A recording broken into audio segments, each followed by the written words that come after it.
Ian? Yep. All right. Good evening, everybody. It is Tuesday, November 14th, 2023 at 7 o'clock, and we are in the Lee Middle and High School. And we are continuing to be in a virtual meeting room for Governor Baker's order suspending certain provisions of the open meeting law, general law C-30, Section 20. This meeting will take place in a hybrid fashion, both virtually via Zoom or in person for those committee members and attendees choosing to access in either manner. I'm going to call this meeting to order pursuant to Mass General Law C-30A, Section 20. I am hereby informing all attendees that a video and audio recording is being made of the meeting. Please join us for the Pledge of Allegiance that is being led by Lee Elementary School students Amaya Barato and Lauren Shermer.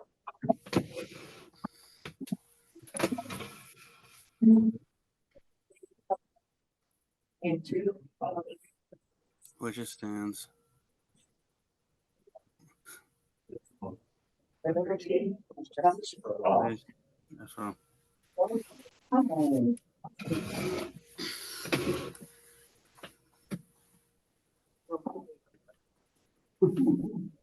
Okay.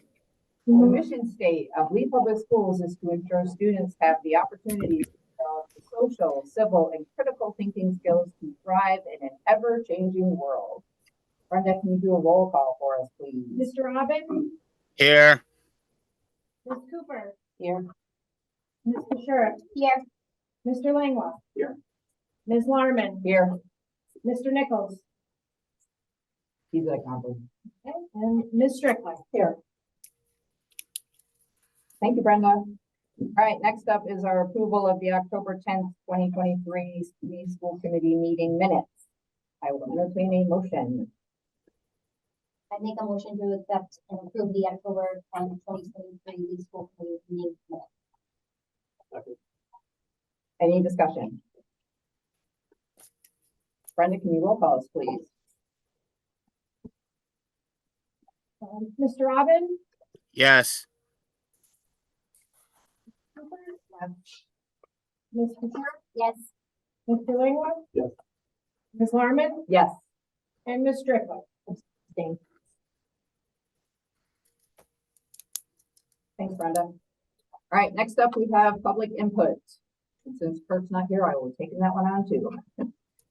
Residents of Lee are invited to address the committee regarding items on this evening's agenda at this time. Issues raised will normally be referred to the administration or subcommittee of the school committee. We'll be in the waiting room. There's no one in the waiting room. Oh, okay. All right. Moving right along. Next up, we have our student presentation from our robotics club.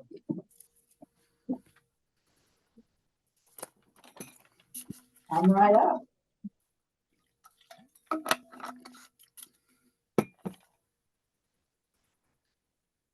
We promise we won't bite. Come on. Shut up, man. We're excited. Glad you're here. I'll even get out of the way so you can have the whole table if you need it.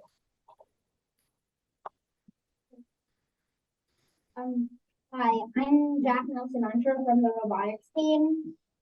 I'm in 6th grade, and I've been in robotics for 2 years. Hello, my name is William, and I am in the 6th grade, and I've been in robotics for 2 years as well.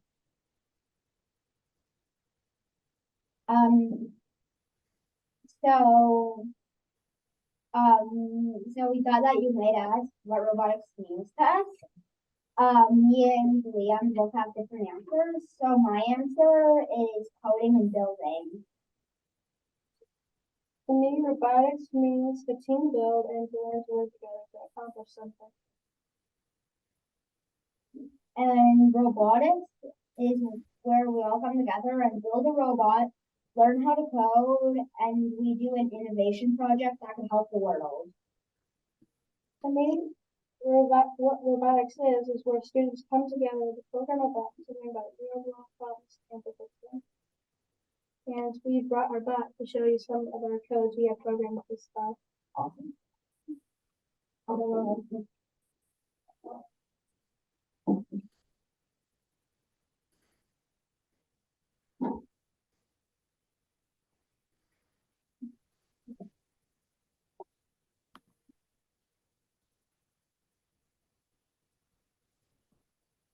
And then we have one more.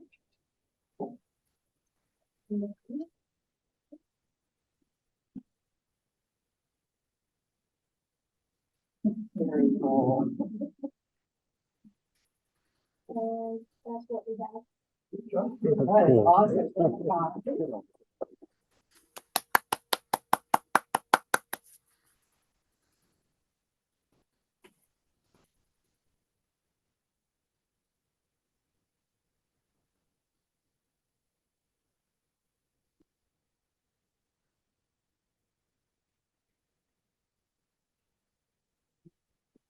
Can I share just a little? Yeah. So that's the rest of the robotics team. So give a wave, everybody. That's okay. So We have more like robotics things for you guys to show us, or is that our only demonstration? That was our only demonstration? Does the committee have questions for the team, the robotics team? How long did it take to build? I think that's good. There's no one built, and, 1.5 hours. Yeah.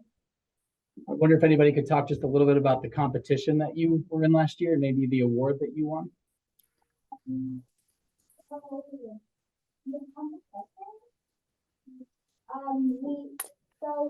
to follow a robot to do a bunch of missions.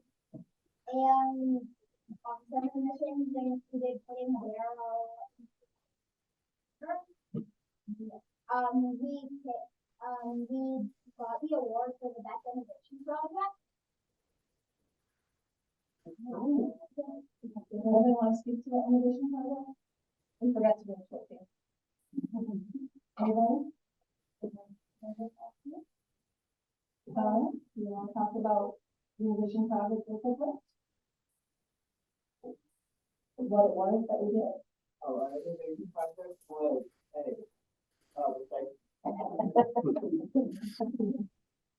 innovation project last year was a kit for dead batteries so they could be put, so they could become a facility that could properly build it. I love that. That's amazing. Thank you. There's one in Fiona, so one of the main authors.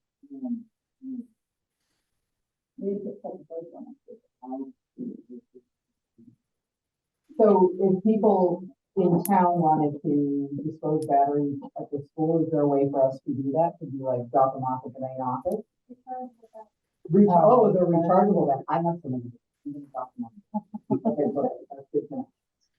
Does anybody else have any other questions? How often does robotics meet? We meet every Tuesday, and we can meet every Tuesday and we meet every Thursday. In March.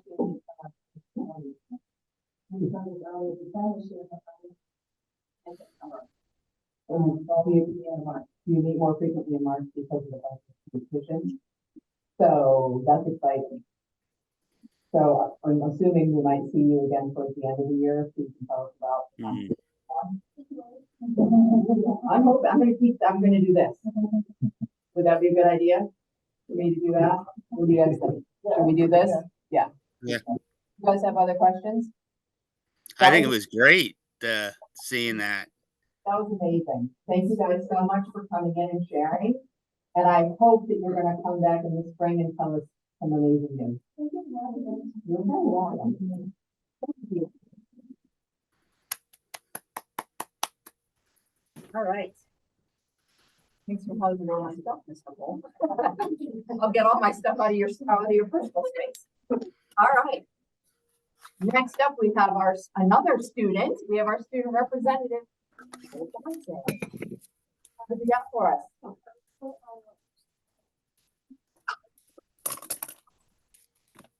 Our social justice is the technical voting guide. We started doing fundraisers and other various social justice topics we've been discussing. The Gender and Sexuality Alliance has finished their small part fundraiser, and we started planning the middle school outreach to promote equality and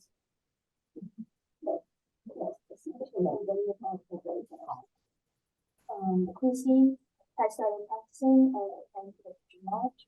They have a match called the iSchool Match Blitz TV match on December 2nd. The robotics team is officially active and participating in excited with Nano Robot. Our bands did a fundraiser for a basic piece. We had a composer commissioned a composer to write us a piece for specifically our band, and we just got it in. Really excited. And our first concert will be the 7th this year. Shakespeare performances are only done at the school, and we have one more performance at Shakespeare on Thursday. And we had a fundraiser for keeping donuts that was done today too. Class of 2024 has been selling candy bars as a fundraiser for each student. If they sell a box, they get $10 off their class fees. Class of 2025 finished their fundraiser for pies to raise money for their class, trips, all the good stuff. And the student government has been working on our land acknowledgement to honor the Indigenous people who were sustained before us. And we've also started planning our intercession Love to Learn Day, between the first and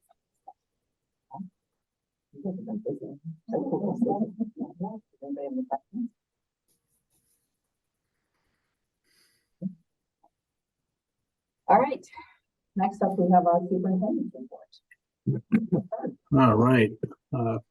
Thank you, Ms. Larman. All right, I'm going to try to be, as normal, try to be as efficient with your time as I can be, hitting some highlights for us. Oops, so I got to go backwards. Here we go. So enrollment as of November 1st, the good news is we're up 2 students net from last month. The bad news is it's only 2. We're still continue to lose students. Some are choice, some are Lee residents. But the good news, if there is some to be found, it's generally relocation. It's not a dissatisfaction with schools. It's not opting for another community. It is simply families moving and relocating and not able to access education here in Lee any longer. This morning we had a nice walk to school event celebrating Ruby Bridges, and she, as many of you know, was the first African-American student to integrate into the elementary school in the South, specifically in New Orleans, Louisiana in 1960. We had a really, really nice turnout this morning for the walk. People braved the cold, and we had some really nice press coverage. I think 4 different media outlets picked up this morning's walk. So good for those who are responsible, Mr. Merton, Ms. Carlino, Ms. Warner, and Ms. Curtin for making sure that walk was successful. And obviously thanks to the Lee Police Department, Fire Department, and EMS as well. Math Implementation Continuation Grant. So tomorrow is a big day. We're going to be doing walkthroughs at both the elementary school and the middle and high school with STEM learning design. That's Jake Foster and Norma Gordon, who have been our consultants assigned to us through DESE. There will be some student groups and faculty interviews and surveys. This is to check where we are relative to the rollout and implementation efforts of our high quality instructional materials in mathematics. The findings are going to drive adjustments to practice moving forward. And then we are also working with Mount Holyoke College to schedule learning labs at the elementary school with the hopes that we can bring them up to the middle and high school at some point. These are going to start in December, and the idea behind a learning lab is that staff will work with a consultant, Jen Hawkins from Mount Holyoke College, and she will design a lesson with them. She will model the lesson, the first lesson of the day. The staff will come back together, talk about what worked, what didn't work, what adjustments can be made to practice, and then a staff member will teach the same lesson to another group of students, making whatever adjustments were determined by the group. We're going to do this at 3 different times, grouping grades 5 and 6, grades 3 and 4, and then K1, 2. So the hope is that everybody gets eyes on each other, We can learn from each other and then build this so that it organically will happen on its own, where we can try to find ways for staff to come together so they can learn from each other and make adjustments to practice to benefit students. So it's pretty exciting for us. And again, big day tomorrow for the walkthroughs. Book study. The book that was selected, as you would have seen from my newsletter, is Outcasts United. I've provided school committee members with a copy of that book, should you choose to wish to participate in the book studies. We're going to do Wednesday evenings at 6:30 and starting on December 6th, and do that every other Wednesday. Be for about an hour. We'll do it by Zoom, so people don't have to leave the comforts of their home, especially in the cold winter months. And there are adult and young reader versions available. I provided you with the adult version, but if there are families who wish to participate and have some younger readers who want to join us, those versions are available as well. So I look forward to doing that work with you. Quick update on unified sports. The question was raised recently about why don't we have unified sports here in Lee. And unified sports is where we have students with identified special needs with peers who work with them to field a team, and they participate and compete against other schools with unified teams. The answer is because as a small school, we don't have enough possible peers who aren't already participating on an athletic team to serve as peers. So I have been lobbying the MIAA since the question was posed to me about carving out an exception to Rule 45, which is a bona fide team member rule. What that means is if you participate in an MIAA sport, so we'll use real examples. If I play basketball I'm a junior here at Lee Middle and High School and I play basketball, I can't miss basketball practice or a basketball game for the Lee High School Wildcats to participate in a sport that is sanctioned by the MIAA for a non-school sponsored team. So if I'm on a club basketball team, I can't miss the Lee practice for club practice. Unified sports falls under that same category. So if a student were to participate on our basketball team and also wish to be a peer for the unified team, the MIAA fears that if push came to shove and the choice was participate in unified sports or participate in a league basketball game, that they will opt to participate in the league basketball game and not unified sports. And so what I've been led to believe by Steve Dubzinski and Peter Smith is that this is actually lobbying that occurs by Special Olympics to prevent this from happening, so as to not make our students with special needs feel like the lesser group. While I will tell you why I respect that position, my pushback to the MIAA was, since when does Special Olympics tell MIAA how to write their rules? And so my argument to them is, we're a small school.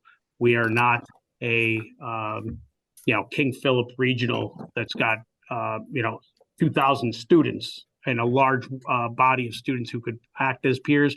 We have just over 300 students at this school, and many of them are participating in sports, and so are therefore ineligible to serve as peers on unified sports.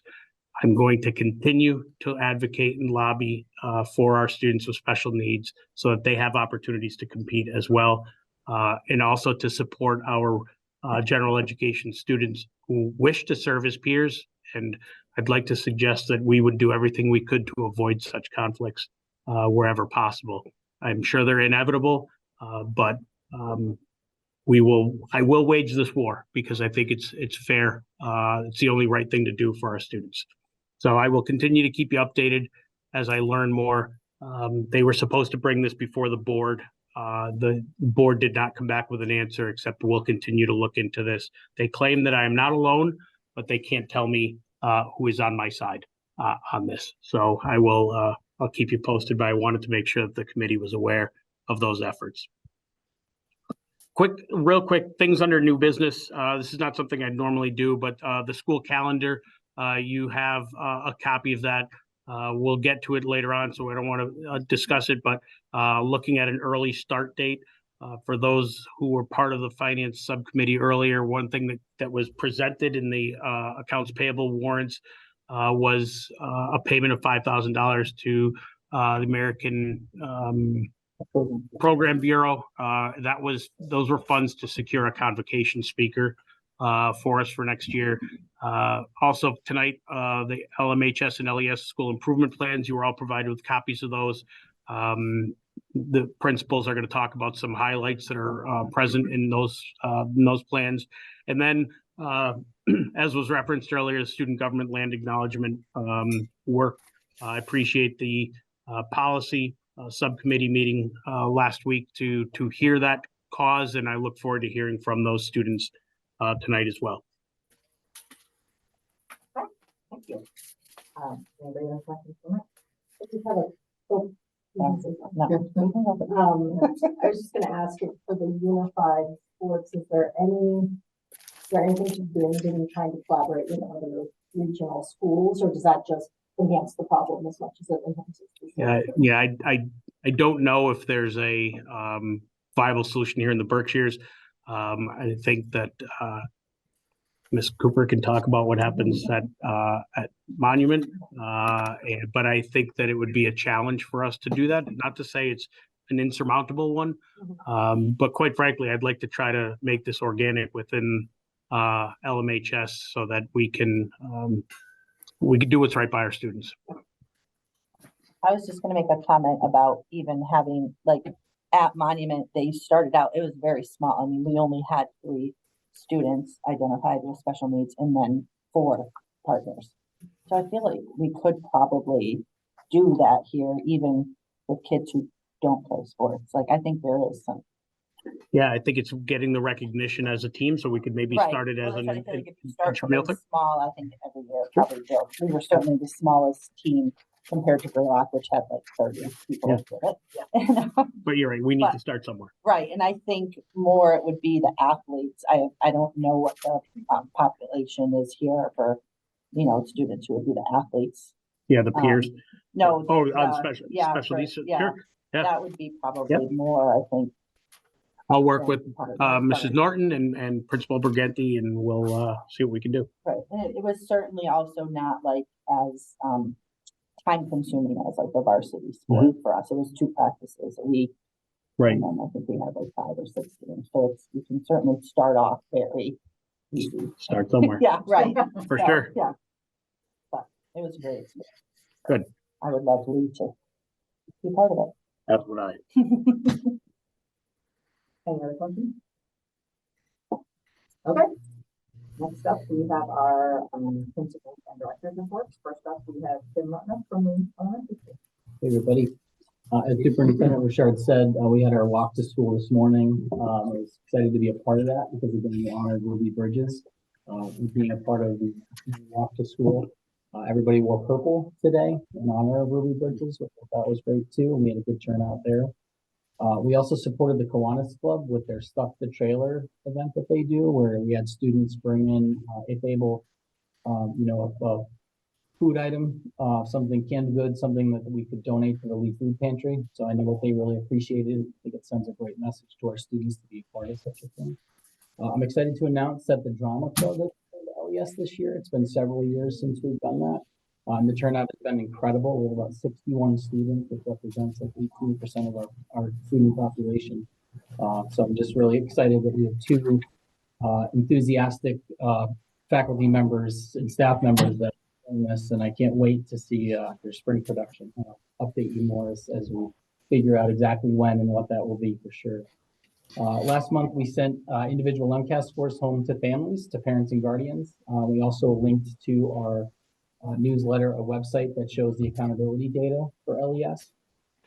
We held our annual fire safety assembly last month as well for students in grades K1 and 2. special thanks to Chief Brown and his firefighters for doing that. It's a really great event that we do to try to ensure that students are, familiar with fire safety and they get the firefighters all dressed up and the students really get into it. And I think he does a great job with that. I mentioned earlier in September that we received the ASOS grant again this year, which is a $35,000 grant, which helps us do before and after school programming, and that's what pays for our summer programming.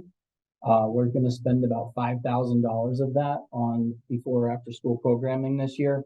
And our first thing that we're going to fund with that is a hip hop dance class, which we have a staff member who has done that professionally. And she has said she's interested in doing that. So we're going to bring that after the new year, which I'm pretty excited about. We've got other programming that we're exploring as well with that. Parent-teacher conferences took place last week with great turnout. In fact, some grades are still holding meetings into this week during the school day to try to accommodate, the interest that we had in terms of the number of families who wanted to meet with them, which I think is great. I think it speaks volumes to the school family partnership that we have and that we really try to encourage. We held our first lockdown drill at the beginning of last month. Report cards were sent home for Q1 last week. And we also sent last month the growth measurement reports for ELA and math home to all families and for students in grades 1 to 6. We'll do the same thing in January so that we can make sure that parents can see and track the growth that we have in both ELA and math. And we also held our Veterans Day Assembly last Thursday. It was very well attended by local veterans. We also had Smitty Pignatelli there. And we had some great student input as well in terms of, some songs from the chorus, and we had the band playing. It was just a really wonderful activity that we did to honor our veterans locally. And last thing I wanted to say is this year we're doing something called Wildcats of the Week, where we shout out students who exemplify the 3 R's: responsible, respectful, and ready to learn. And students are nominated by the faculty and staff each week, and then we put it up on our board in the lobby, send a nice email home to families, and we have a nice certificate for students as well. Just trying to celebrate our students as much as we can. That's what I have for you this month. Anybody have a question for them? All right. Next up, we have Lee Middle High School with Rick Brigham. So good evening, everyone. In October, we held the in-school PSAT for members of the sophomore and junior classes who signed up. This was the first online version of the PSAT. It went very smoothly. We also hosted in-school SAT testing for seniors in October, and that was the last paper version of the SATs that will be given starting in the spring. That will be going online as well. So just a trend that's going on everywhere, I guess.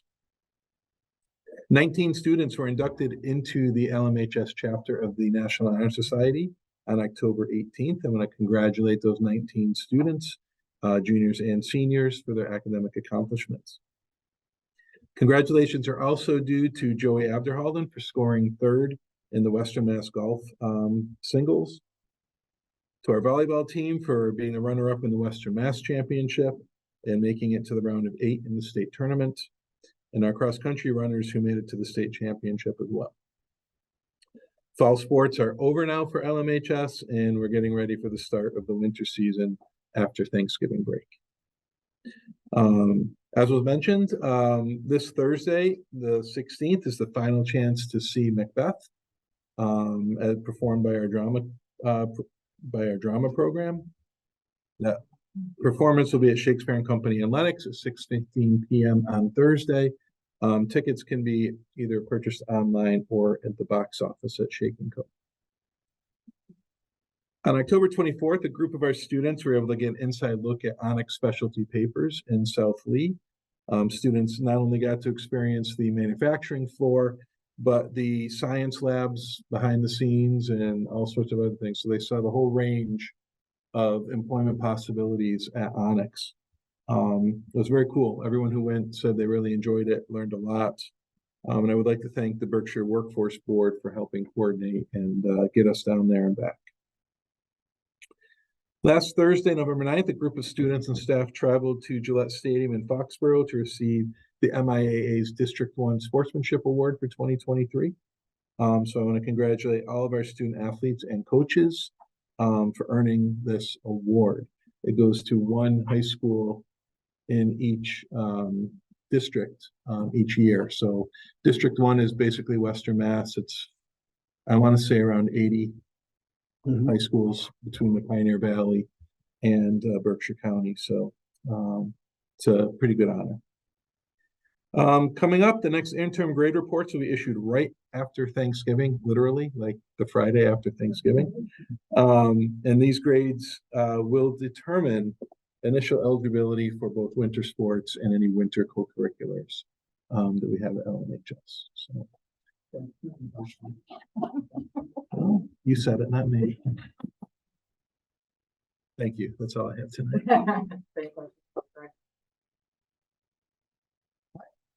You have special education, is anyone? So last time we were here, I had spoke about the fact that we had several openings in our integrated preschool program. We have added 3 new students since that time, so that's been a wonderful addition. They actually just started this week. And I do still have 1 or 2 spots that remain open, so I encourage families to call the elementary school or my office directly, and we can get them the information for that. We do still have 3 openings for paraprofessionals. That would be 1 at the elementary level for K through 2, 1 at the middle and high school in 11th and 12th grade, and then we also have 1 student who attends Berkshire Hills, who we are staffing, sending a person there through an agency currently, so we are looking to fill that position if we can. Massachusetts has done a lot of training with special education directors, and now we have a grant, the 274 grant, which is due in December. The new IEP project that's coming in Massachusetts, I see the look in Andrew's face. So Massachusetts is changing the special education documentation and how we kind of run IEP meetings and all of the pieces that go into that. And that's going to be coming next year, assuming that everything is all set within our programs. We use eSped currently for our special education documentation, and they are, as of right now, saying they are on target to have us transfer all of our students over the summer. And we have a grant of a little over $9,000. So we actually have been, contracted with the Collaborative for Educational Services, and we have someone who's coming in to do 6 trainings with all of our special education staff throughout this year. There's also going to be some funding for general education teachers to do some trainings, whether that's individuals who would like to participate in trainings that are available, or there's some webinars that are available. It's also going to be some trainings in the spring and the summer that we're going to put out not only for our faculty and staff here, but for parents and families of children with special needs, because it is going to be a very new process and it's going to look very different. So we want to try to get as much information out there prior to the change. It's not going to be an all at once. So like September 1, everything switches over as each student that is either becoming eligible for special education or has an annual IEP meeting for special education, then we'll be switching over their documents to the new system. So it's not going to be everybody all at one time, which I think is going to make it a little easier. We have a few special education staff and families that are willing to try it this year. So we probably have between 5 and 10 families who said, hey, try me. They are probably either parents of students that we have here, and they work within the district, or other families that are aware of the changes. So we will let you know how that process goes. And we probably will have a short presentation for you in the spring about what those changes might be. All of our IDEA grants were approved. We actually just got notice, I think, today or yesterday. So that was good. Last time when we met, they had just been submitted. We have 2 upcoming parent nights with the Federation for Special Education. I will do a mailing and an email blast to all families about those. I'm just settling the dates with the Federation currently. So those will be coming up, 1 in the winter and then 1 in the spring.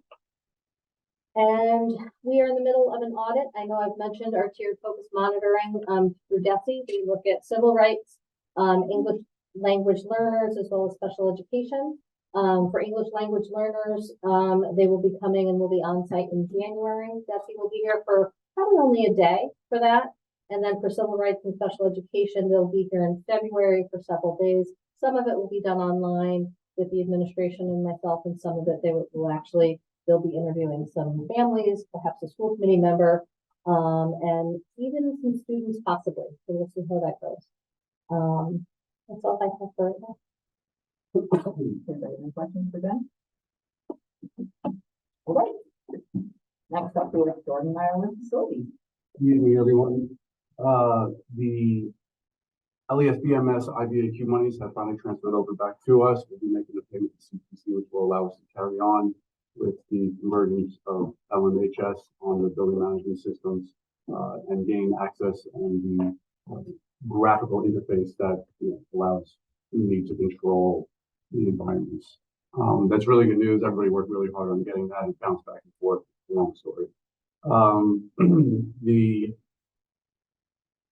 DPW loaner truck is with us again this season. The truck is truly running on its last leg.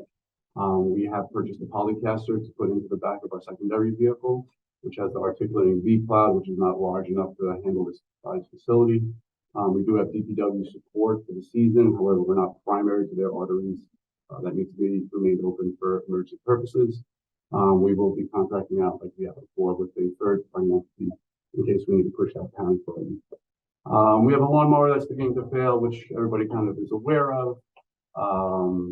We have a campus-wide project that's forthcoming. We're going to try and pick at it over the winter, but I was able to secure large quantities of various size large stone that'll be used to bolster the Maple Street fields, perhaps delineate parking over there, to include the removal of the fences behind LMHS that wrap around and up to LES, as well as back down to the main street, and also the fence in front of LES to include the LES parks as well. There is substantial boulders that are coming this way. They're all gorgeous and granite and blue and pretty. I think they're going to serve a great purpose because there are numerous fences on this property that don't match, that have been put in at different times, different purposes, and over time those things change. In conjunction with that, over on Maple Street is kind of where we're storing all of this stuff. There's also a large pile of topsoil, and the donors of the rock are also offering mulch. I'm waiting to see, they're going to bring me a sample of it, and we may be able to obtain a large quantity of mulch that we could also use to disperse throughout. So winter is coming. Snow and ice operations and fleet conversions are completed. The vehicles that we do have running have been outfitted with all that they need. All of our salts and chlorides have been obtained or in good supply. We also took the rooftop cold weather precautions. We essentially have several units that are either mothballed or have been abandoned over time as this facility was renovated. Air still comes in and ductwork still exists. We take measures up there every year to make sure that cold doesn't infiltrate and cause a loss of a particular piece of equipment for us or damages within the building. The custodial teams have been directed to also convert to cold weather best practices, which includes dropping the blinds, making sure doors and windows are shut, internal doors are shut. Also, we have pockets of cold in the buildings that we cannot fight. They're up and high and out of reach or under cabinets and such on exterior walls. So we do things like open cabinets for traverse in and out. Outside of that, kind of just business as usual. And that's all I have. Do you know when we're gonna get on these trucks? Yeah. I hate that you have to say this every year, like, we're gonna just eat on by. I know, I've been keeping my finger on the pulse of the vehicles and they're in view. Okay. They're just. I hope it's soon for you, and I hate that you have to keep saying we're eating. I don't believe it is. All of the orders for 23 production run pools are for you. They'll reinstate us into 2024 production run pools. But essentially what that looks like is predicated upon the type of orders that Ford receives. They'll start with the bulk of what the demand is. So that might be the F-350, 450 platform. The 550 might come in second place, and then they make those. So whatever the biggest demand is, kind of national, global, is what will dictate what gets built. low probability that we'll not see it next year, because we were actually ahead of the curve, even though we got canceled. Mhm. We're still ahead of the curve in the second cycle. So yes, hopefully we'll get those vehicles soon.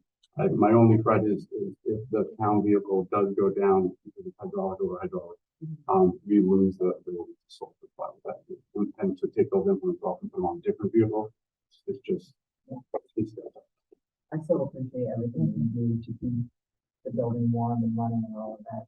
Yeah, it's With been- what you've got available. Thank you. Really is. The whole BMS system that's coming alive. Problems. I know there's certain pockets around the schools, top floors of WES, other areas around the high school where there's just anomalies, and they're difficult to chase down because it's a symbiotic system where it's a mechanical operating thing and it's a computer telling it what it should be doing, and there's a failure on either side of that fence. Yeah. Results in a lot of research and recommendations, but we're holding them. Anybody else have any questions? I want to create more work, but I think I would benefit greatly from some sort of visual when we're talking about improvements to the full landscaping. So some sort of topographical or survey, even just with simple arrows, talking about what improvements and where they are, where we're dropping stone, where the mulch is going, where things are stored. It would just help me understand when I go up to the property, like what incremental improvements I should be expecting and on sort of what timeline.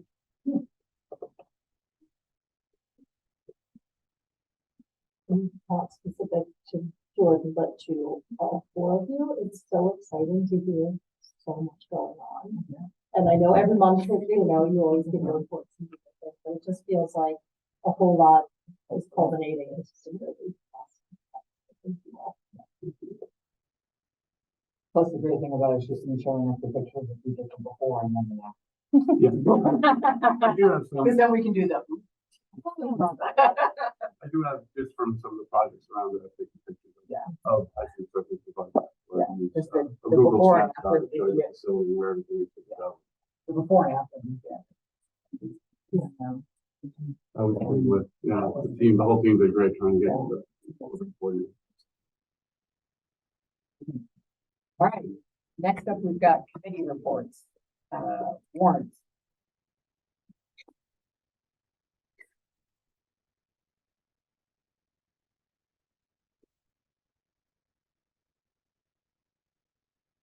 Okay, so since our meeting last month, we've actually had 4 warrants. The total of the 4 warrants is $454,166.48. The first warrant on October 11th was for $196,320.40, and it was made primarily of Converge 1, Due 4, and Eversource. On October 25th, the warrant was for $95,561.22. It was made up mostly of Blue Sigma, Helix, and Hillcrest. On October 25th, there was an off-week warrant for $5,000 for the American Program Bureau. And then on November 8th, there was a warrant for $157,284.86, which was made up mostly of Converge 1, Due 4, and Positive Behavior Supports. The finance committee met before this meeting and this account payable was approved.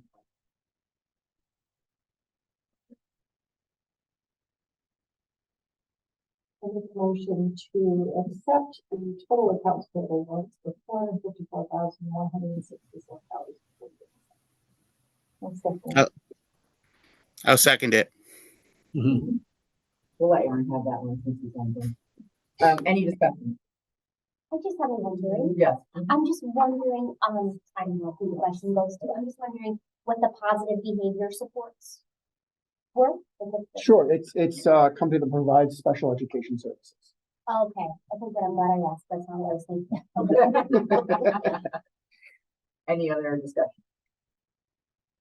All right, Brenda, can you do a roll call, please? Mr. Robin? Yes. Ms. Cooper? Yes. Mr. Shea? Yes. Mr. Lingler? Yes. Ms. Harmon? Yes. Ms. Strickland? And Thank you, Brenda. Go ahead, Aaron. I'm sorry. And since our last meeting, there were 3 payroll warrants totaling $993,767.85. And the finance committee passed this as well, so I will entertain a motion. I'll make a motion to approve, the payroll warrant in the amount of $993,767.85. I said, Any discussion? Brenda, can you roll call us, please? Mr. Robin? Yes. Yes. Ms. Fisher? yes, Mr. Langwell? Yes. Ms. Lartman? Yes. Ms. Strickland? Abstain. Okay. Next up is old business, and you have none. So moving on to new business. First thing on the agenda is our school improvement plan. So thank you. So each year, elementary and secondary schools are required to provide school improvement plans. Those are a product of meetings with respective school councils, faculty, staff, administration, community members as appropriate. So tonight, both LMHS and LES have school improvement plans before you, which were shared in advance. As I mentioned during my report, I've asked Principals Briganti and Mertnook to just give you some highlights from those school improvement plans, and we certainly are you are encouraged to ask any appropriate questions about those school improvement plans. So I'll turn it over. I'll start. All right, thanks. So I'll start by saying we have a very active school council at LES. We met about 10 times last year. We've met this year already. And the school improvement plan was built upon many discussions that were had during those meetings, as well as work done directly in its creation. We've got a lot done with that school council, and this is just one of those things. I'm pretty proud of the work we've done. You'll notice some themes in this school improvement plan. There's a focus on, curriculum, instruction, assessment. That's what our first goal is set upon. You'll notice that we discuss the implementation of, into math as well as into reading and into literature, and that we're trying to utilize meeting time as a faculty, meeting time within departments to try to meet those goals and to make the implementation of these new into reading, into literature, and into math as great as it can be. So that curriculum, instruction, and assessment and our new HMH series, that's definitely a theme that you'll see in that first goal. Our second goal, focusing specifically on student learning. We do have some intervention teachers title as well as a reading specialist. We are trying to utilize data as much as we can in terms of progress monitoring to see how best to use those interventionists, as well as using the HMH growth measurement data, which we referred to a little bit earlier, where we're sharing with families the results of that so that they can see that progress. And we're also trying to, again, figure out the best way to use those intervention teachers that we have to best support students that have needs, that they could use those supports. And we're putting a focus on some of the upper grades in grades 3 to 6, K1 and 2, just baked into their schedule and into the way that they implement curriculum. There's a lot of supports put in place, win groups, things like that. 3 through 6 is something I noticed that when I became principal a couple of years ago, that's where the real focus needs to be in terms of increasing that. And that's how we're doing, that's what we're trying to do with those interventionists. And that's that student learning part, which I see in goal 2. We're also focusing on student wellness. This is an area that, over the past few years, there's definitely been an increased need. We are trying to expand the social emotional supports that we currently have in place that are wonderful. And we're also trying to improve our ability to be a trauma-informed school. I think there's an increase just in the 7 years I've been working at LES, an increase in the number of students who have experienced some level of trauma. And I think us being trauma-informed across the board is a big part of us being able to service those students to the best we can. You'll notice that there's, some PBIS that we're trying to work on, especially in the upper grades. to try to, customize it to a particular grade in order to meet the needs of those students, as well as trying to implement new PBIS structures in those grades as well. And again, trying to be as flexible as possible. You'll notice again, the HMH, that there's some SEL resources in HMH that we are encouraging people to use at classroom level, which is a great support within those two programs. You'll notice too, communication in goal 4. This is something that will probably be perpetual in any school improvement plan that I create. The only way we can best serve kids, I think, is with communication with families and with partnerships with families. You'll notice a consistent newsletter that comes out at least 2 or 3 times a month. And I'm trying to encourage family, teachers and staff to reach out to families to make sure that the families are aware what they need to be aware of. We are trying to send more data home. We are sending progress reports home twice a term. So we are trying to increase the communication we have. And this details, again, how we're trying to do that through social media as well. You'll notice goal 5, focus on diversity, equity, and inclusion. This focuses on a lot of the professional development that we're trying to provide our faculty and our staff, including, last month at our faculty meeting, we had somebody come to do a great presentation on, students who are new to this country and some of the challenges that they face. It was very eye-opening for myself and many of the faculty, and it was a very profound experience, I'd argue. And that's the feedback that I got as well. So trying to, again, have that PD for staff and also be able to be, culturally relevant and responsive in how we, utilize the experts in the field and how they, can provide support for our faculty and staff so that we can be more responsive to our students who need that. And then our last goal is something that we talked quite a bit about last year in our school council, and that was trying to make a schedule that just met the social, emotional, and academic needs of all of our students. We talked a little bit about that in our previous school committee meeting. We had flipped things around, like recess lunch, how we gave the little ones in K1 and 2 specials in the afternoon, which I think gives them a more developmentally appropriate time to have their academic blocks. I can report that that's going well. There's been just a couple hiccups here and there in terms of coverage and transitioning, but we've been able to work through those. And the feedback that I get from faculty and what I've really experienced every day is just a real improvement there. But this particular goal just talks about how we're going to keep an eye on that and how we're going to try to adapt as needed in terms of continuing to make that schedule the best it can be for all of our students to meet their needs. So those are the main themes for this school improvement plan. There's some goals, and obviously there's some action items, timelines, people who are responsible, for each one. And I welcome any questions or comments or anything from the committee.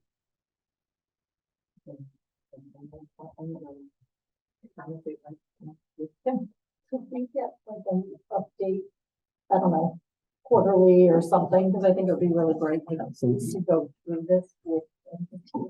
Absolutely. Pick up some calendars. Definitely. Andrea? I was actually going to ask the same thing. That's the first time I did. I have a lot of questions, but I'm just going to limit it to that right there.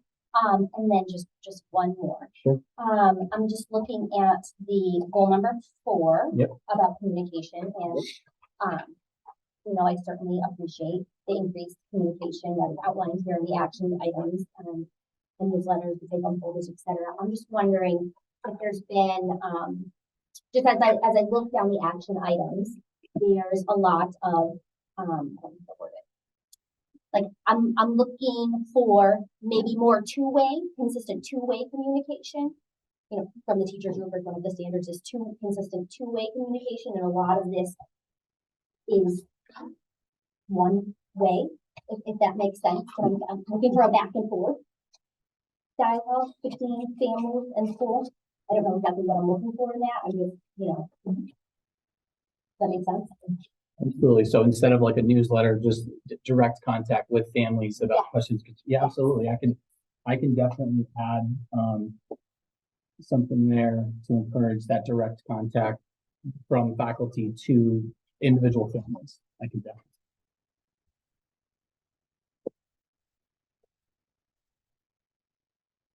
What I hear, it's more the personalized communication. Yeah. direct- Yes, more of, yes, yep, exactly. And just the back and forth. So when I look, like, I love all of these things. I love the newsletters. That's just like one-sided informational for us. But the parent isn't giving, there's no like back and forth, give and take of like, that goes to It's everybody. not a joint conversation. Yeah. It's one way. And So I think what you're talking about is joint conversation. it's not, It's not a conversation. It's not a conversation. It's communication, not conversation. Communication, not conversation. That's exactly what it I is. know. Thank you, Craig. Thank you, Craig. somebody would help get me there. It's not- Communication, not conversation. Right, I'm not trying to take away from any of these, I love all of these things, but if we, go down the list, so the newsletter is, very important information given to us. The reports, the progress reports given to us, the take home folder, I mean, that's just back and forth. Social media, Facebook, like, it's given to, we're seeing it, the website, we're seeing it, the reports are given to us. So, yes. I'll probably just set it right. That's great feedback. I think I appreciate that.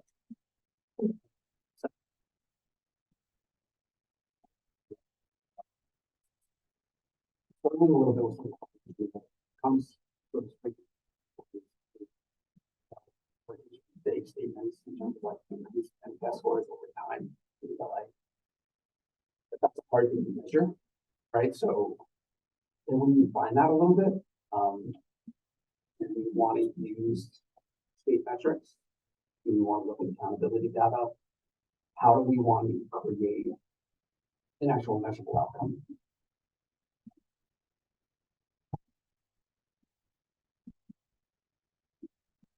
I mean, it kind of repeats itself like the term like increase number of students by what metric? Is it 5%, 10%? Meaning all students, what do we 49%?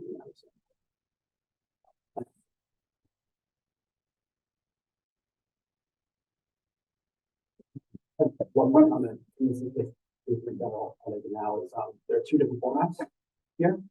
Can we work in the future in creating singular format? We've tried that. I'll address that last part. We've tried that since I've gotten here, and we've yet to be successful with it. And I've been trying to allow each school to personalize, but I can appreciate that. And again, when I got here, that was one of the things that I noted as well. So we can certainly try to give that another go for perhaps for next year. I don't want to overstep. So Andrea, I think the other thing, so I'm gonna stick up for the two administrators here, people that have to collect the data. If you're the person that has to collect the data, your format has to be your format. So if Tim's the one that's reporting on this, if this is his format, he's gonna be more familiar with his format. If Greg's the one that has to collect the data and report out, his format will be his format. I don't necessarily agree, but I understand. Yeah. I think maybe the person, because BCBA, that's hard, but like my FDA forms are my FDA forms are my forms.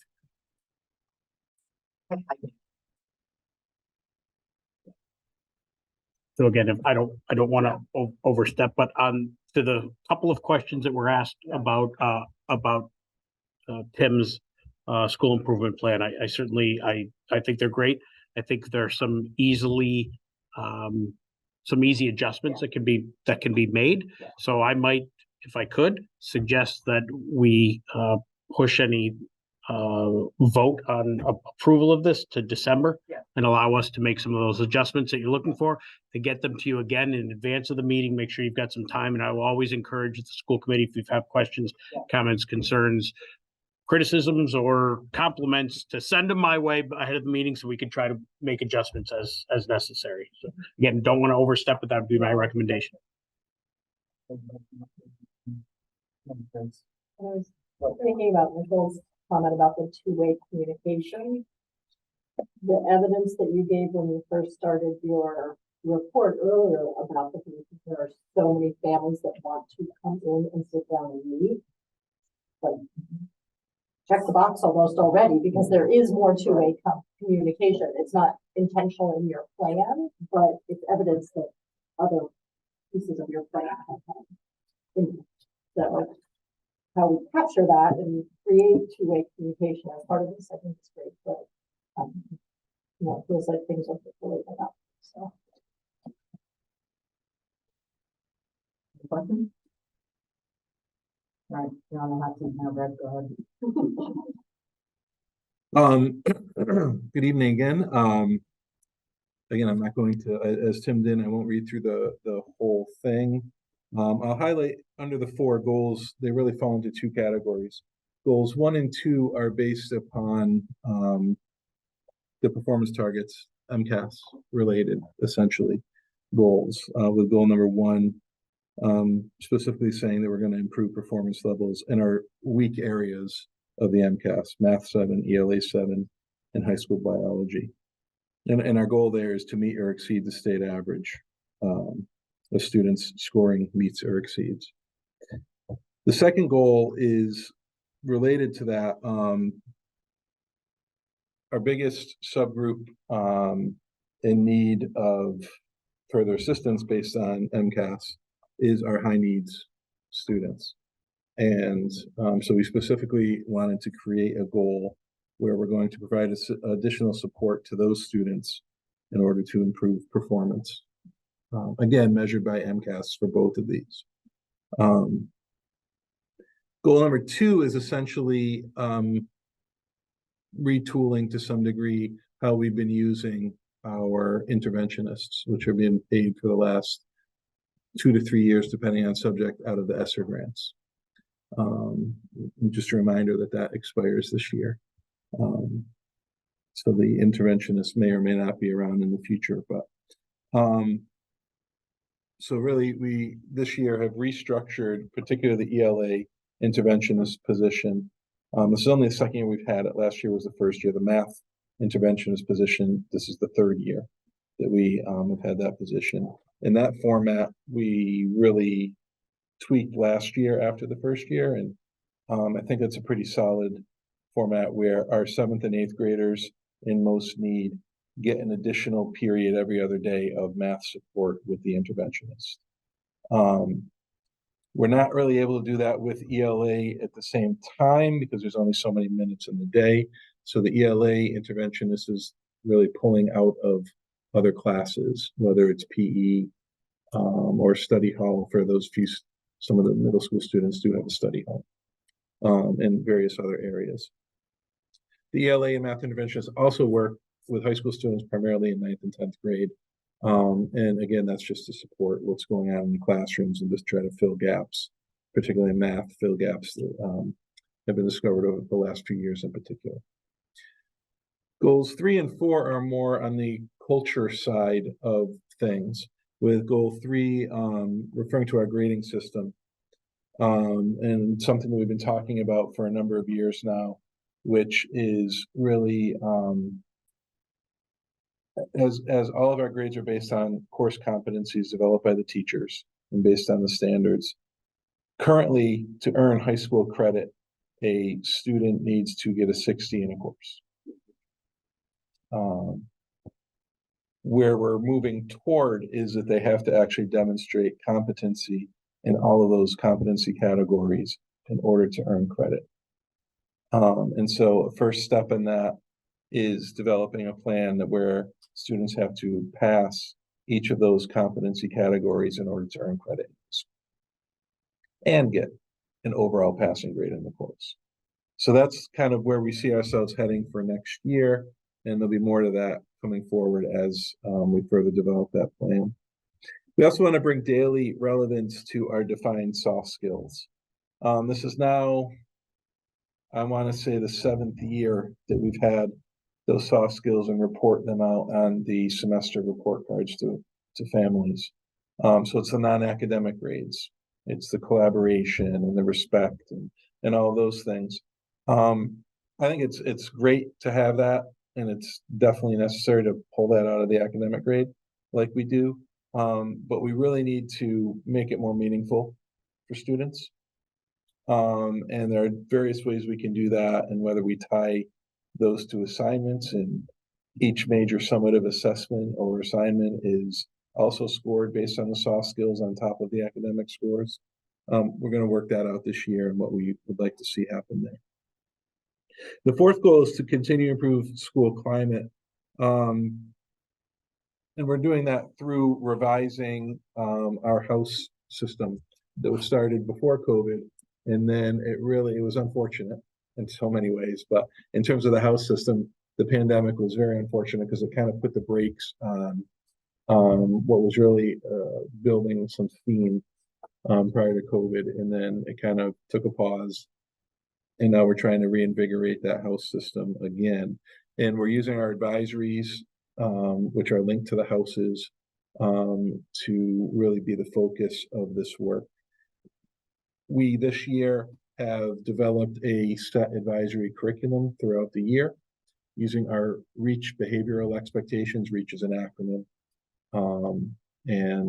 Each month of the school year, September was all about goal setting. And then October and forward is taking one of those letters from the acronym. For example, R is respect. And the advisory periods, at least some of them during the month of October, November, were focused on respect. And we're going to do that as we move through the year. Advisory last year, it was a much more free form situation where it was just, the group sitting around chatting, and we took the feedback from people and said, we really need more focus on that. How can we make this actually work for something we want to advance in the school? And so we came up with that. So that's working through the rest of the year on those two things. So 2 goals kind of focused on performance targets with MCAS, 2 goals kind of focused on climate or community, I should say.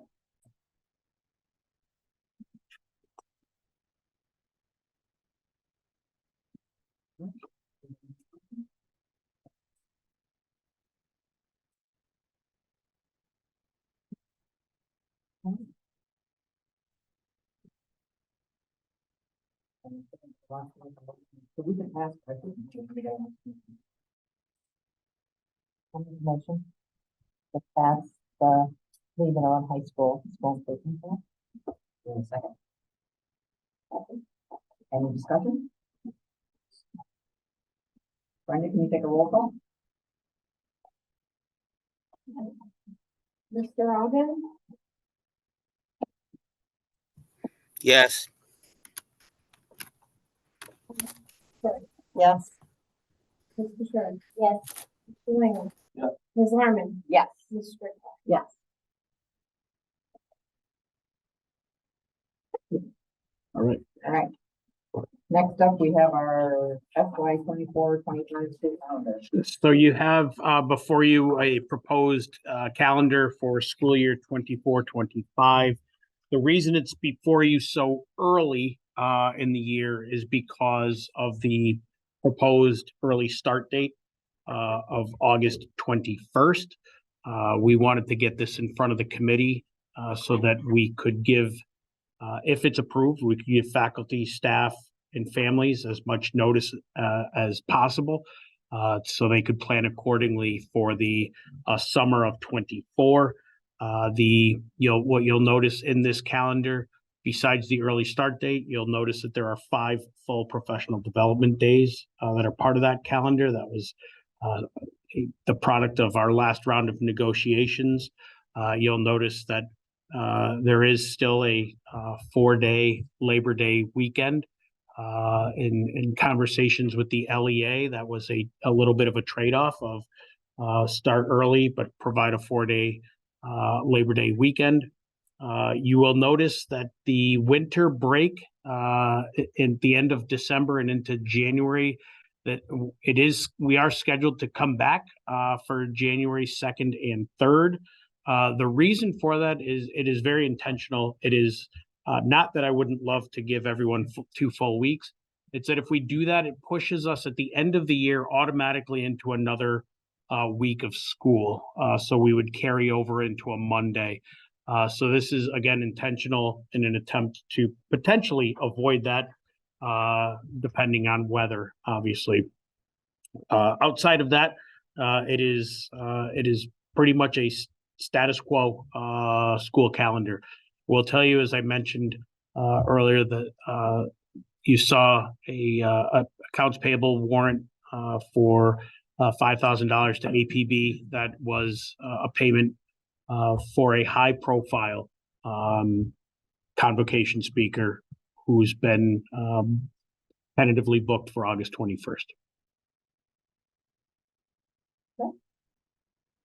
I will entertain a motion to accept the FY 24. Can I ask a question here? When we talk about. Oh, okay. Oh, I think we have to make a motion. Then we have any discussion. Oh. Come on. So if you'd like to make a motion, go ahead. To approve? Yes. Okay. I know. I make a motion to approve the, what am I saying? School year 24-25 calendar. Any discussion? I just would love to know the rationale behind starting on the 21st of August. Yeah, so some of the feedback that we've received the last couple of years is that staff have seemed to enjoy an early start date over a late end date. And so while the contract does mention that the teachers will not report earlier than the Monday prior to Labor Day, when we had conversations 2 years ago about, is this really where we want to be? We've got to fit in a couple extra days now of professional development. Do you prefer to go later or prefer to start earlier? The consensus seemed to be to start earlier. I guess my whole thought behind it is, well, first of all, I feel like as someone who works in a school that's so early, like there goes August, basically. And we get out so early in June that like camps for parents don't even start until usually maybe the last week of June, if not like the first week of July. So we're like bumping to get out earlier in June, which I can totally appreciate that people want to. But for families, it's difficult. And then we're also taking away a week of like August vacation for people. I feel like it's so early. That's just my thought. I don't know if anyone else has any thoughts behind it. Relative to this, Conflicted myself, to be honest. It's so early. And I do hear you as a parent of the camps and the things. And you I mean, I someone don't in a have different any more, school but I know district. people say that. But this was, okay, so I know it's, so let me be clear. I know in the contract it says that, but the union approved and agreed to this. correct. So Was there, I don't know if this is pushing the limits, I don't know. The union being like, they came together as, I don't even know if I'm supposed to know this, like as a group and had a vote, it was a conversation. Were all teachers' voices in it, like how did the union decide? I can give you my perspective, and I see that the vice president of the union is in the audience, and if the chair wants to defer to her, you're certainly welcome to do that. I have been led to believe through the president of the union that they surveyed all members and asked whether they were amenable to the start date. That the overwhelming response was yes. The executive board of the LEA made the decision to get behind this proposed calendar with, again, I mentioned the concession about the four-day Labor Day weekend. So that's where we stand. And again, I don't know whether Michelle can offer any different insight on that or whether the chair wants to. Give us further information once we put on the spot. I don't have a problem with that. I know. I'm hanging up right now. Sorry, Michelle, are you there? I am here and I don't mind answering. It's exactly as Superintendent Richard said. The executive board of the union sent out a survey to discuss this because it has happened before this year. And Mike, if you can correct me, what day did we start this year? The 23rd. So the talk was, it kind of cycles like with the Christmas vacations. You know, we have 1 or 2 more years of that kind of early start before Labor Day, and then we get kind of back on that regular track, so to speak. So this is actually relative to Labor Day weekend. It's the same exact start date as this year. We started the Wednesday of the week before. It's just 2 days, Correct, early, calendar days earlier. correct, Yeah. relative to Labor Day. Thank you, Michelle. Yeah, so for me personally, just that's all I needed to hear. I just wanted to make sure that all voices were included and it wasn't, so I don't know. I have another question, Jay. What's the rationale? Sorry. I was gonna say, the other thing that I think, anybody that works on the second floor in the elementary building. Yeah. From about the last week in, April, first week in May till the end of the school year, it's about 86 degrees. There's no way on August 21st. No. It's not as bad then as it Oh. is, yeah. I also wonder about the 2 half days to start. Just, That was, again, that was at the request Oh, of the LEA, okay. provides them with time to sort of get to know the students. I gotta admit, this is a compromise at my end. Right. But they wanted the time to get to know students, but also to be able to respond and react to the students who are put in front of them and what they see in those first 2 days. I'm just thinking of parents also in that regard. Yep. 2 half days in a row is tough.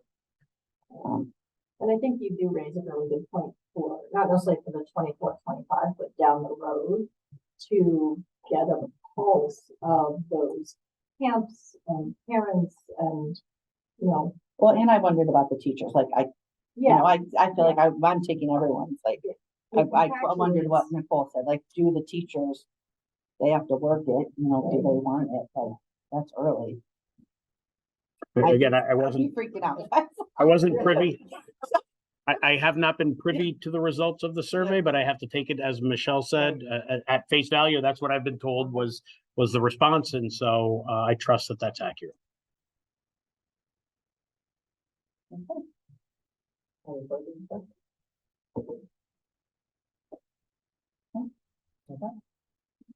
Brandon, can you give a roll call?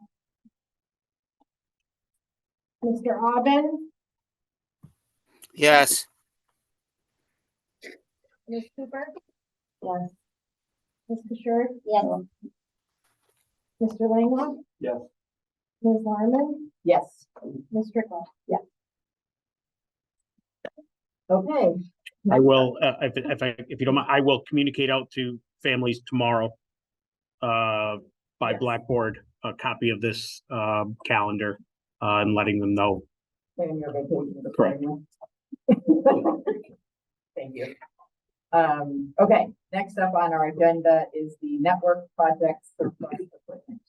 So as I think you're all aware, we upgraded networks and switches and wireless access points in both buildings. And as a result of that, the old equipment that still has some potential useful life, particularly the wireless access points, are no longer needed for us. But in order for us to dispose of those, we need to declare them as surplus. So what is the question before you is asking you to support us declaring that as surplus equipment. We can then look to sell those devices to an interested outside party. So you'd like us to make a motion to do so? That's correct. One of my topics. That's what you would love to go right. So moved. So I make a motion to confirm the equipment as surplus. There's a second. I'll second. Any discussion? Brenda, can you take a roll call, please? Mr. Aubin, Yes. Ms. Cooper, Yes. Ms. Kashur, Yes. Mr. Langlois, Yes. Ms. Larmen, Yes. and Ms. Strickler. Yes. Thank you. All right, next up, we have our land acknowledgement. Is that moving? It might be, maybe if Principal Briganti starts and then we can turn it over. This evening, at the request of the student government, high school student government, I'm presenting you with a draft land acknowledgement. The student government, and I'll turn this over to them very quickly, did some research this fall to develop this land acknowledgement, including with the Stockbridge-Muncie community. And the student government overwhelmingly passed this land acknowledgement. And last week, the faculty voted to support this land acknowledgement as well. Our intent is that if this passes the committee this evening, we will, the student government will fundraise to help provide the funds for a plaque that we would put up at the main entrance to the building so that everybody, as they come in to the facility, would see this land acknowledgement and understand that part of our history, hopefully. So, Kira, do you have anything to add?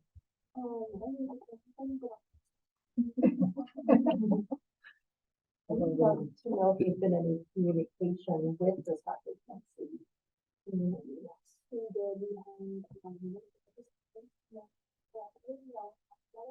explains all the history behind the lands, offered to us on the tour around Stockbridge, and we've been debating it, although the one in want to cooperate with that. He taught us a lot about some of the history and all of the different pictures of the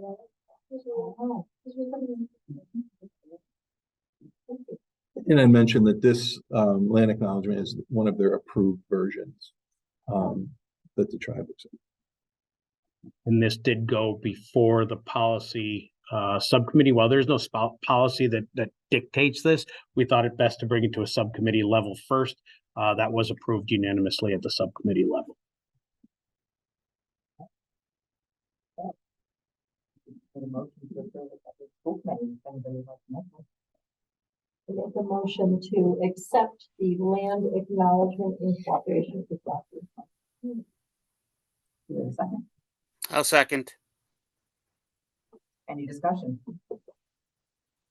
Brenda, can you do a roll call for us? Mr. Robin? Yes. Ms. Cooper? Yes. Ms. Fisher? Yes. Mr. Ringwald? Yes. Ms. Larmen? Yes. Ms. Strickland? Yes. I'd like to thank you guys for Yeah, doing all this that's hard great. work. This is amazing. And let us know when you start your fundraising. Hopefully we'll hear about that next week, next month. I mean. No. All right, next up on our agenda is proposed LMHS student handbook update. That's you. I am also presenting you this evening with proposed handbook language changes. A little background here. This is all relative to summer school and eligibility for summer school. We have had a long-standing handbook rule protocol at LMHS that a student needed to have at least a 40% final grade in a class in order to be eligible for summer school. During the two primary COVID years in 2020 and 2021, I waived that entirely for students. So any student with any final grade could actually, during those 2 years, attend summer school. What we are starting to see, both at the middle school and the high school level, is, for lack of a better term, students shooting for the 40. And saying that they would, they don't mind coming to summer school for a month. They'll just shoot for that 40 and come to summer school. We have some concerns at the faculty level on that side for a couple reasons. One of which is summer school is 1 month. It's 19 sessions because of the 4th of July, 3-hour sessions per class. students can take up to 2 classes during our summer school. But those 19 sessions with the allowable 2 absences at 17 sessions really is not enough to make up an entire year-long course or even semester-long course, particularly if your final average is a 40 or so. So what we are proposing to address that is to raise the minimum grade to a 50, which is within 10 points of our passing grade. And also at the same time, limit any possible waivers for exigent circumstances to those students who have maintained an attendance rate of at least 90%. We feel that these 2 changes will be enough to send a signal to students and families that, you know, we give you monthly interim grade reports, plus the January and the June report cards, a lot of other communication. Anybody can look at their grade at any time through the Focus app these days. We want to send a signal that, you know, a 40 is not enough. We need to at least get within shooting range of that passing grade to then be able to say summer school is a viable option for you. This is not about holding students back. We don't ever want to do that if possible, but it's about making sure that students are competent in their subject areas and their coursework, and are prepared to move forward in their coursework to the next level. So that essentially is the proposal before you this evening. There's a minor change to the second section of the handbook under the middle school grade level designation section. This simply refers back to the summer school eligibility rules that we put in place. The faculty supported this, and my parent advisory group also did last month. That's our kind of school council as we rebuild it over the last couple of years. And I think it would do a lot to kind of send a message that, you know, we need to go beyond just the lowest possible denominator. Okay. I'd like to make a motion to accept the proposed LMHS student handbook update. I'll make a motion to approve the proposed LMHS handbook changes. Any discussion? Brenda, can you make a roll call, please? Mr. Arvin, Yes. Ms. Cooper, Yes. Ms. Fisher, Yes. Mr. Layla, Ms. Larmen, Yes. and Ms. Stewart. Yes. Thank you. And our intent is to, you know, get this word out to families and students very quickly. Okay. Thank you. Before we move on to future business, I just want to let you know that we got a lovely thank you note from Andrea Wadsworth for the donation that we made and her mom's memory to the Humane Society. So I want to read it to you guys. So it says, thank you for your kind expression of sympathy in our time of loss. It was deeply appreciated. And it says, Dear Lee School Committee, Union 29, thank you so much for your donation and remembrance of our mother, Karen Valley. My mother loved the work of the school committee and enjoyed watching our meetings. She would have been so happy to know that you thought of her and you loved Andrea, Frank, Larry, Lisa, and Lucas. And then she put in I love it. So that came this week, last week, last week. So we thank Andrea for thinking of us, and we made a donation to the Humane Society. So future business is, our next meeting is December 12th, after Thanksgiving. So wishing everybody that's still on a happy Thanksgiving, our 2 attendees that are still on, and all of you are on the table. And next thing on our agenda is adjournment. I make a motion. Oh, yes, go ahead. I don't know who to address it to, but I have a question or request. I mean, we've spoken a lot about the new high quality instructional material. I would love to see it in action. I don't know if that's appropriate for Yep. school committee members who do learning walks, or if that's what run through, like, the Just- subcommittee or tonight, just like. We can schedule a time. Absolutely. Anytime.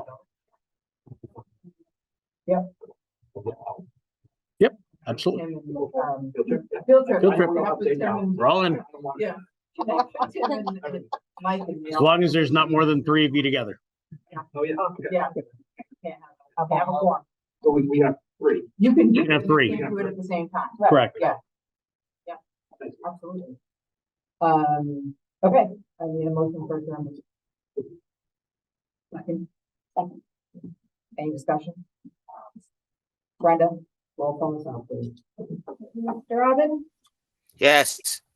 Ms. Cooper? Yes. Ms. Fisher? Yes. Mr. Langlois? Yes. Ms. Larmen? Yes. And Ms. Strickler? Yes. We are adjourned at 8:31.